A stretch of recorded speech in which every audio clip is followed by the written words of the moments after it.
Good morning. Every chance I have, I brag about you. And sometimes I brag about you as a community, and sometimes I brag about you as individuals. Coach Todd Fairlie, I often brag about him as a football coach and as a personal friend.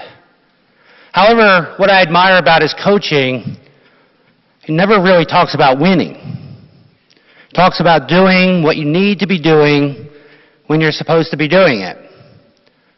That is the prime element of a successful coach. If you have the talent and the ability, the winning will fall into place. The other thing I've noticed about the football players that Todd coaches is that they're young men developing character. And for Todd, winning games and developing character go hand in hand. The win means nothing to Todd if it's done without character. And I think the message you're going to hear today will show you how Coach Fairlie and his players do everything they can to live into that reality. So without further ado, I invite you to stand, as you are able, to welcome my friend and head football coach, Todd Fairlie.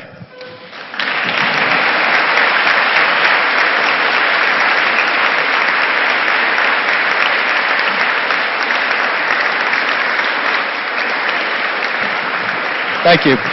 Please be seated.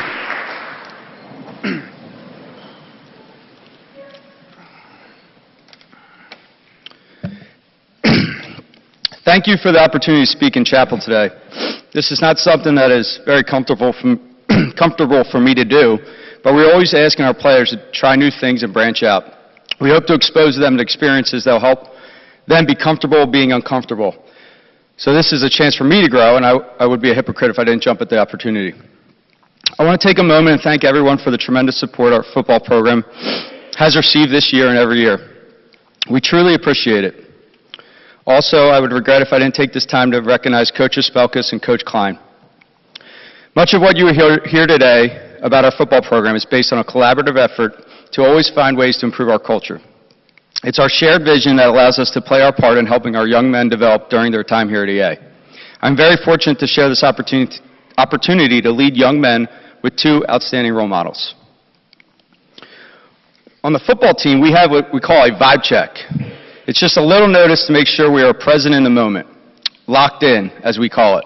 Part of our job here as teachers and coaches is to make suggestions, and you as students or athletes to make decisions based on those suggestions.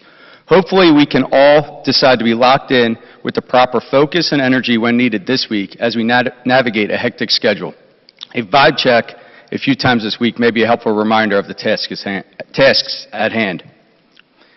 As I see it, my role within our team is to lead, inspire, and create optimism. Part of fulfilling that role is to prepare our team to handle conflict. At the top of our priorities is to make our players feel comfortable in adverse or uncomfortable situations. We drill and practice situations where players are outnumbered and given little instruction, sometimes as simple as figure it out. We don't look to see if the players fail, but rather how they react when they do. We want to build up skills they can put to use when conflict arises. We have committed to a few things we believe can improve these skills. First, we want to use positive language as much as we can. Rather than telling each other what not to do, we want to communicate what we should be doing. We want to focus on positive results rather than negative. Second, we want to commit to focusing on things we can control, rather than worry about the things we can't. We want to eliminate distractions of outside elements we cannot change and put our energy towards those things we can.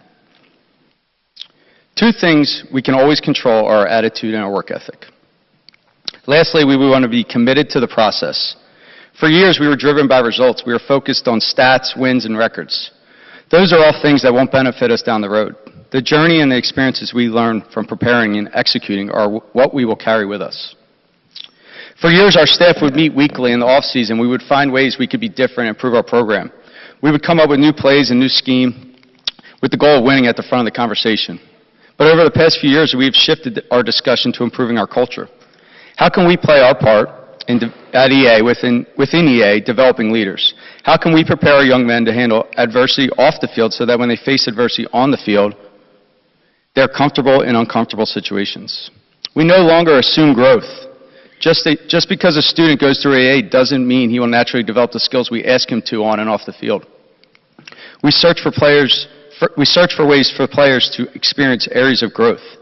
Our vision, to lead and inspire a program of collaboration and education through the game of football that triggers self-growth while competing daily towards success on and off the field in a positive environment, is in line with our vision, our mission statement, which never mentions the word win. We have redefined our definition of success. I did write this before we lost Saturday, so. Our success as a program will not be determined by our record at the end of the year. It will be determined by the people we become 10, 15, 20 years from now. We now lead and are driven more by principles built into our program than by feelings and emotions. We trade valuable practice time for time spent implementing our 4 pillars of growth. We believe well-rounded student athletes that more times than not make good decisions off the field will also make good decisions on the field. When you get in the heat of battle, all these beliefs get tested.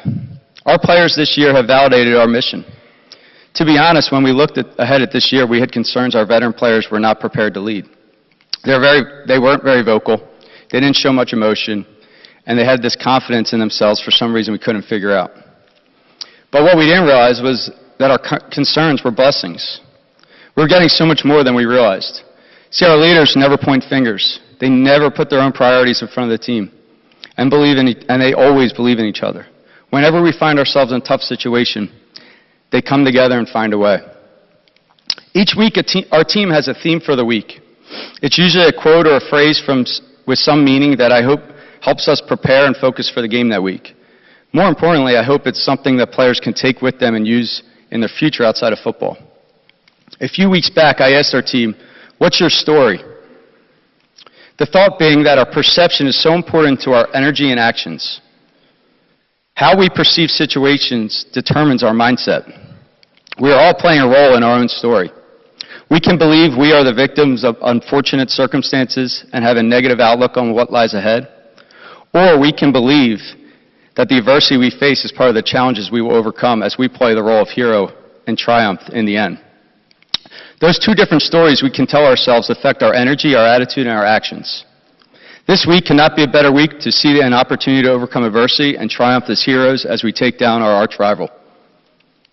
I will leave you with a story I've never told before. A few years back, during a big game against one of our rival schools in the league, we were winning big in the second half. I believe we were up 24 points. Things were going really well, then all of a sudden things were terribly wrong. We couldn't get a stop, and we could no longer score. With just under a minute left in the game, they made a field goal to tie the game. We had given up a 24-point lead and had 0 momentum. As we returned the ensuing kickoff, there wasn't much hope until our player had a great return to about midfield. On first down, we called a pass play and gained 7 yards, then we called a timeout. During the timeout, I called 2 plays to be run consecutively. I said, after we run this for first down, hurry up, line up, and run our halfback screen. It worked, and with 3 or 4 seconds left, we called a timeout with the ball around the 20-yard line with a chance to win the game with a field goal. As we lined up for the field goal, the opposing team called a timeout to ice the kicker. Our team came over the sideline. Our kicker stood off to the side. We don't want anyone talking to the kicker in that situation. Right before our team headed back to the field for the kick, I approached the kicker. I think he was looking for something inspirational, although he didn't need it. All I said was, "I love you." He went out, made the kick, and capped off an amazing victory for our program. You're probably wondering why I told you this story.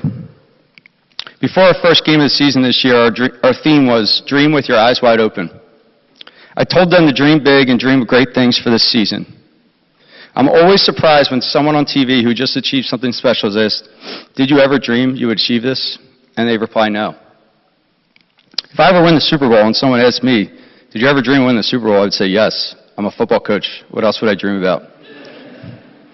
I think if you dream of something enough, when the moment comes, for some reason, you're prepared for it. Now back to that win a few years back. Here's the crazy thing. All week I kept dreaming about how we were going to win that game. Specific details of a 2-minute drill setting up a win. I vividly remembering envisioning a walk-off field goal And even clearer is I remember thinking what I was going to say to our kicker given that situation. So when the situation came, I was prepared, and in the moment of chaos, everything slowed down because I'd been there before. So as we head into this weekend, dream with your eyes wide open. Don't think about getting in the game. Think about being the one to win the game. Our thoughts become our beliefs, and our beliefs quickly become our actions. Dream for greatness, and you won't be surprised when you achieve it. Martin Luther King didn't have a game plan. He had a dream. In silence, let us reflect on what we just heard.